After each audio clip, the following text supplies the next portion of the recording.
Welcome to The Explainer. Today, we're jumping right in to tackle a really big question, one inspired by the science and philosophy of meditation.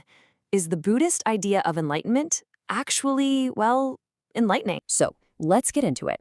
This all starts with a feeling you probably recognize, especially from movies like The Matrix. It's that kind of nagging sense that the world we see every day isn't the real deal, that it's some kind of illusion. Okay, but what if that's not just a cool movie plot? What if that feeling points to a fundamental truth about how our minds actually work? And what if the architect of this illusion isn't who you'd think? In this version of things, the overlord isn't some robot with us in a pod. Nope. It's natural selection, and its goal was never to make us happy or free. It had one goal and one goal only: get genes into the next generation, and it uses our very own feelings and perceptions as tools to make sure that happens. So you can think of a practice like meditation as a form of rebellion. Seriously, it's like you're fighting back against the delusions that were hardwired into us by our very creator, by natural selection itself. And that leads us to our big question for today. If we actually manage to rebel against our own evolutionary programming, are we seeing things more clearly? Is this rebellion what it truly means to be enlightened? To even begin to answer that, we have to be really clear on what we're talking about. Enlightenment in this sense isn't about just, nodding along and agreeing with a philosophy. It's about experientially seeing the world in a completely different way. It's a change that affects your whole being. Now, there isn't some official one-size-fits-all checklist for this, but the journey does involve hitting a few key milestones. It's a mix of these really profound insights, like truly getting the idea of not self, but also some very practical moral work, like overcoming things like deep-seated anger. Let's start with what might be the most radical idea on that whole list: not self. This is the direct, lived experience that the hard line we feel between me and everything else is, well, an illusion. And you gotta understand, from the perspective of natural selection, this is complete and utter heresy.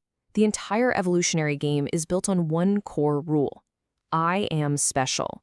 My interests and the interests of my genes come first, period. But when you stop and think about it, the logic that natural selection uses creates this huge paradox. It programs every single organism to act like it's the center of the universe. But, come on. It just can't be the case that everyone is more important than everyone else. That's just not logical. This connects right into the next big idea, which is emptiness. Now, this doesn't mean that things don't exist, not at all. It means they don't have some fixed, independent essence. And the key to really seeing this is to understand the role our own feelings play in creating that sense of essence. Think about how this works. We have a feeling about something, anything at all. That feeling immediately creates a judgment. Is this good for me, or is it bad for me?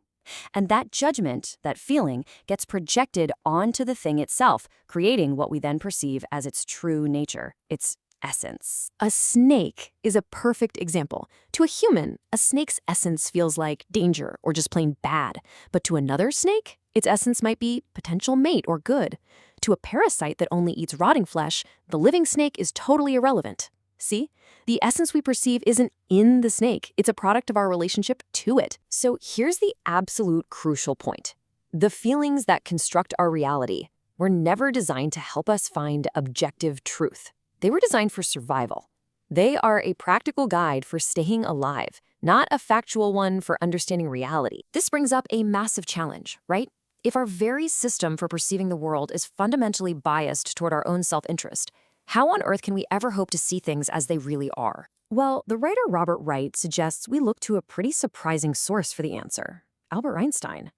To revolutionize physics, Einstein had to do this incredible mental trick.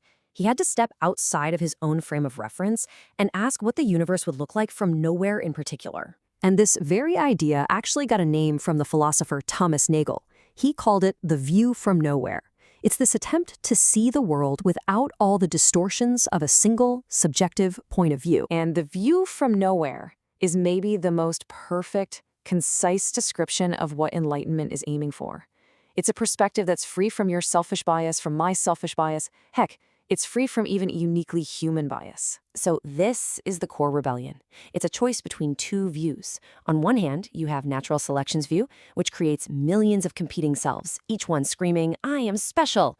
And on the other hand, you have the universe's view, which goes beyond all those perspectives and sees that no one is inherently more important than anyone else. So why is this rebellion so incredibly important, especially right now? To really get the stakes, we need to zoom way, way out and look at the entire 4 billion-year story of life on this planet. When you look at this timeline, you see this undeniable direction.